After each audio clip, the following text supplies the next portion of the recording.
Keluarga Indonesia kembali lagi di Kumpul Keluarga, masih membahas tentang bagaimana saat anak curhat ketertarikannya pada lawan jenis. Nah, nanti tadi kita sudah ngobrol bersama Ibu Tesi dan juga Najah. Memang yang usianya sudah remaja ya Nanti ya, jadi sudah bisa berargumen, untuk dijelaskan juga lumayan mudah gitu. Bagaimana kalau ini datang dari anak yang usianya mungkin kayak anakku baru 8 tahun, gimana tuh Nanti? Iya benar menarik sekali nih, 8 tahun, bahkan ada yang TK gitu Ada ya. yang TK? Iya, TK pulang sekolah bilang, "Mama, aku udah punya pacar.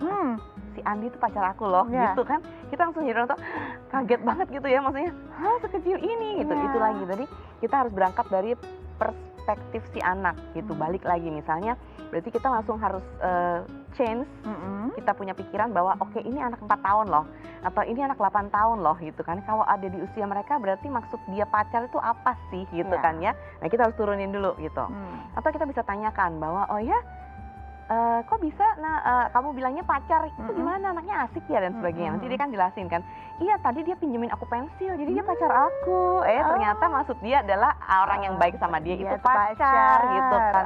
Nah, seperti itu. Jadi kita perlu luruskan, oh maksudnya teman baik misalnya kayak gitu. Jadi kita perlu luruskan kata-katanya. Begitu pula misalnya pada saat anak 8 tahun misalnya, "Ya Mami, aku udah punya pacar loh." "Oh ya, siapa?" Kita tanya aja gitu. Jadi kita nadanya tuh nggak boleh kayak kaget, shock itu enggak. Jadi kita, "Oh ya, siapa?" gitu. Nanti kan dia cerita, "Iya, si Ferry," misalnya kayak gitu. "Dia baik banget deh, dia berkali-kali tuh nanyain aku, seneng nggak misalnya sama hadiah yang dia kasih dan sebagainya gitu. Atau dia suka minjemin aku catatan loh dan sebagainya." Oh, jadi kan kita kumpulin data dari situ. Oh, jadi kamu suka dengan kebaikan-kebaikan hati dia. Nah, kita spesifikin, berarti kamu sukanya sama perbuatan dia gitu kan. Nah, itu namanya berarti teman baik gitu. Kita benarkan. Istilahnya. Jadi interpretasi dia tentang hal itu, oh ini sebenarnya teman baik gitu ya. Nah, ini kalau mungkin anaknya komunikatif atau istilahnya ekspresif untuk bisa mengungkapkan hal itu. Tapi ada juga loh nanti anak yang mungkin dia nggak mau ungkapkan itu, tapi saat bertemu temannya yang ini dia justru kayak menarik diri, malu. Nah, ini kan orang tua juga harus mengenali nih tanda-tanda hal seperti ini. Apa yang harus dilakukan orang tua? Apakah orang tua mengajak dia untuk it's okay, ini teman kamu, atau biarkan menghargai perasaan dia yang malu saat bertemu temannya yang mungkin dia ada ketertarikan, bagaimana? Kita tanyakan, apa yang kamu rasakan nak gitu, itu penting. Jadi dengerin apa yang dia rasakan. Misalnya, "Iya, aku malu habis karena soalnya kemarin itu dia pernah bilang aku cantik," gitu kan, misalnya seperti itu. "Terus kenapa kamu malu?" Kita tanya kayak gitu. Misalnya, "Iya, aku malu karena selama ini nggak ada yang bilang aku cantik, cuman dia aja gitu kan yang bilang aku cantik." Nah, terus kita bilang, "Oh, terus gimana perasaan anak kamu?" "Senang," gitu. Oh, jadi berarti malunya tadi adalah malu senang sebetulnya karena pujian. Nah, itu kita highlight lagi tuh. Oh, berarti kamu tadi itu maksudnya malu itu karena kamu senang, karena kamu dipuji gitu. Kita sampaikan itu. Jadi anak itu akan tahu bahwa oh iya ya, sebetulnya respon aku adalah senang. Ya. Jadi sebenarnya bisa, kadang anak juga harus mengerti juga perasaan itu, harus kita bantu dan arahkan juga ya nanti ya. Kadang soalnya terminologinya akan beda kan.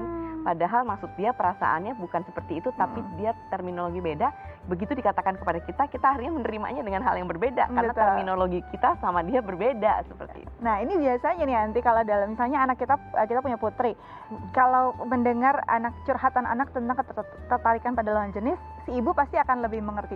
Biasanya ayah sulit nih nanti, apalagi mungkin ayah ini kan ya daddy's girl gitu ya. Bagaimana mengajak istilahnya untuk ayahnya bisa mengerti, kita ajak nih pasangan kita berbicara tentang it's okay loh, ini maklum gitu. Jadi ini sebenarnya ada dua perasaan yang berbeda harus diselesaikan. Bagaimana tadi? Iya, benar banget tuh. Kalau ayah pria itu kan lebih ke logik ya, lebih ke arah logika. Jadi untuk dia bisa memahami emosi itu butuh effort yang lebih besar daripada kita selaku wanita-wanita gitu ya. Nah, tapi perlu kita ajarkan karena itu tadi pihak yang kurang tahu atau kurang bisa mengenal, dia membutuhkan pasangannya untuk memperkenalkan atau bisa mengajarkan kepada dia, tentunya seperti itu. Makanya itulah tujuan sebagai pasangan kan seperti itu, saling take and give, saling memberi dan terus menginspirasi satu sama lain tentunya. Nah, jadi kita bisa ajarkan bahwa iya tadi aku udah gali kok dari anak kita itu maksudnya dia senang karena selama ini dia merasa dari teman-teman yang banyak itu nggak pernah ada yang puji dia, itu cuman satu-satunya dia aja yang puji, itu perasaannya senang. Terus kita juga bisa bilang, ya kan kita anaknya cewek nih gitu kan ya, dan kamu adalah seorang ayah. Nah, anak cewek itu butuh loh pujian dari lawan jenisnya. Dan di rumah ini yang lawan jenisnya kan kamu sebagai ayahnya. Jadi kadang-kadang kamu puji dia terhadap sesuatu yang memang kamu suka dia lakukan gitu. Either itu misalnya tentang penampilannya, tentang fisiknya, misalnya cantiknya, atau bagaimana cara berpakaian dia. Misalnya kita mau memuji kesopanan dia dalam berpakaian, kita kasih tahu, kamu cantik loh nak pakai baju yang seperti ini, yang tertutup dan sebagainya gitu. Kita puji gitu. Karena untuk anak wanita, pujian dari seorang ayah itu berharganya luar biasa. Luar biasa ya. Begitu pula sebaliknya, bagi anak pria, pujian dari ibunya itu juga luar biasa. Wow, banyak banget nih pelajaran yang kita ambil nih dari perbincangan kita hari ini. Anti, terima kasih banyak ya. Iya, terima kasih Dika. Terus biar terus bisa berbagi inspirasi di Kumpul Keluarga. Kita ketemu di lain waktu ya Anti ya.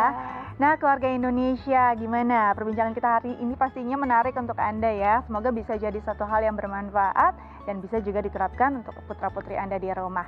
Saya Setia Dika pamit, kita kumpul keluarga lagi, ketemu lagi di akhir minggu depan. Sampai ketemu, sampai jumpa. Sampai jumpa.